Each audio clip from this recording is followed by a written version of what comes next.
Assalamualaikum warahmatullahi wabarakatuh. Perkenalkan, nama saya Eni Astuti dari kelas 1C MPM A1A 021082.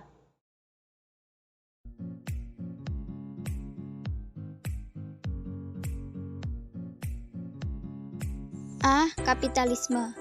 Menurut Al-Jihad 2018, kapitalisme secara umum dipahami sebagai sistem sosial berbasis pada pengakuan atas hak milik individu yang mencakup hak kepemilikan atas kekayaan yang mana kesemuanya itu dimiliki secara privat. Kapitalisme juga dapat diartikan sebagai sistem produksi, distribusi, dan pertukaran di mana kekayaan yang terakumulasi diinvestasikan kembali untuk memperoleh laba secara terus-menerus. Istilah kapitalisme di dalam arti modern sering dikaitkan dengan Karl Marx. Di dalam magnum opus Das Kapital Marx menuliskan tentang cara produksi kapitalis dengan menggunakan metode pemahaman yang sekarang dikenal sebagai Marxisme. Meskipun Marx sendiri jarang menggunakan istilah kapitalisme, walaupun demikian, kapitalisme sebenarnya tidak mempunyai definisi universal yang bisa diterima secara luas. Sedangkan kekurangannya antara lain: A. Timbulnya pasar persaingan tidak sempurna dan pasar persaingan monopolistik. B. Persaingan antar bisnis sering menimbulkan konflik dan ketidakadilan di mana hanya pengusaha bermodal besar yang menjadi penguasa pasar. C. Sistem kapitalisme membuat perekonomian hanya berorientasi pada uang saja, sehingga para pengusaha menjadi materialistik. Adapun kelebihan dari kapitalisme ialah: A. Cenderung lebih efisien dalam memanfaatkan berbagai sumber daya dan distribusi barang. B. Masyarakat menjadi lebih kreatif karena adanya keinginan untuk memperbaiki diri agar bisa bersaing. C. Pertumbuhan ekonomi semakin pesat karena adanya kompetisi pasar. D. Adanya penghargaan besar terhadap kerja keras seseorang dalam bisnis. E. Konsumen dapat mengatur pasar karena adanya persaingan harga antar pebisnis. Ciri-ciri ideologi kapitalisme adalah: A. Adanya pengakuan terhadap pihak milik perseorangan atas berbagai faktor. B. Adanya kebebasan bagi pihak swasta, baik individu maupun perusahaan, untuk memiliki alat-alat produksi sendiri dan aktiva. C. Setiap orang memiliki kebebasan dalam bersaing dengan menggunakan metode apapun untuk mendapatkan keuntungan sebesar-besarnya. D. Pihak swasta memiliki kebebasan untuk menentukan apa yang akan diproduksi, berapa kuantitasnya, dan berapa harga yang dikenakan produk-produk tersebut sesuai permintaan pasar. E. Pemerintah tidak ikut campur tangan dalam kegiatan perekonomian.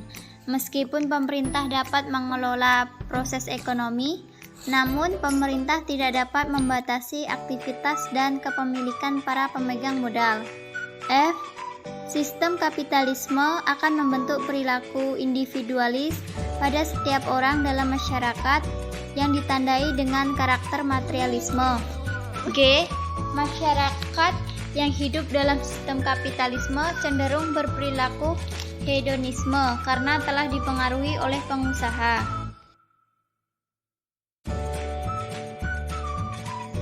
2. Postmodernisme.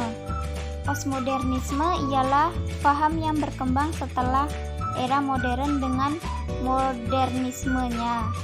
Postmodernisme bukanlah paham tunggal, sebuah teori, namun justru menghargai teori-teori yang bertebaran dan sulit dicari titik temunya, yang memberikan arti postmodernisme sebagai kelanjutan dari modernisme. Namun, kelanjutan itu menjadi sangat beragam. Bagi Lyotard dan Gerner, postmodernisme adalah pemutusan secara total dari Postmodernisme. Postmodernisme mempunyai karakteristik fragmentasi atau terpecah-pecah menjadi lebih kecil, tidak menentukan, indeterminasi, dan sebuah ketidakkepercayaan terhadap semua hal universal atau pandangan dunia dan struktur kekuatan. Postmodernisme adalah gerakan untuk melawan bahkan menolak arus utama modernisme. Ada pula yang menganggapnya sebagai anti-modernisme medan anti-positisme.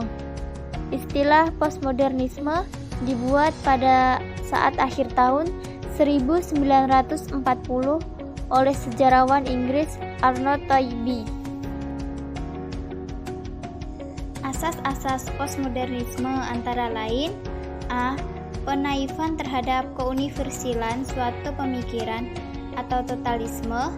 B. Penekanan akan terjadinya pergolakan pada identitas personal maupun sosial secara terus-menerus sebagai ganti dari permanen yang amat mereka tentang.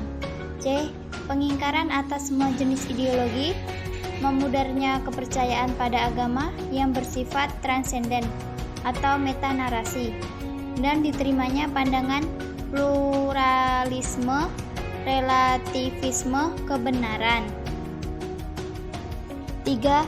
Neoliberalisme. Menurut KBBI, neoliberalisme adalah aliran politik ekonomi yang muncul setelah Perang Dunia I, ditandai dengan tekanan berat pada segi positif ekonomi pasar bebas, disertai dengan usaha menekan campur tangan pemerintah dan konsentrasi kekuasaan swasta terhadap perekonomian. Dalam buku A Brief History of Neoliberalism, David Harvey 2005 mengatakan, neoliberalisme adalah paham yang menekankan jaminan terhadap kemerdekaan dan kebebasan. Sedangkan menurut Harvey 2005, neoliberalisme merupakan proyek politik sebagai obat penawar terhadap ancaman yang dihadapi oleh tatanan sosial kapitalisme dan penyakit yang dideritanya.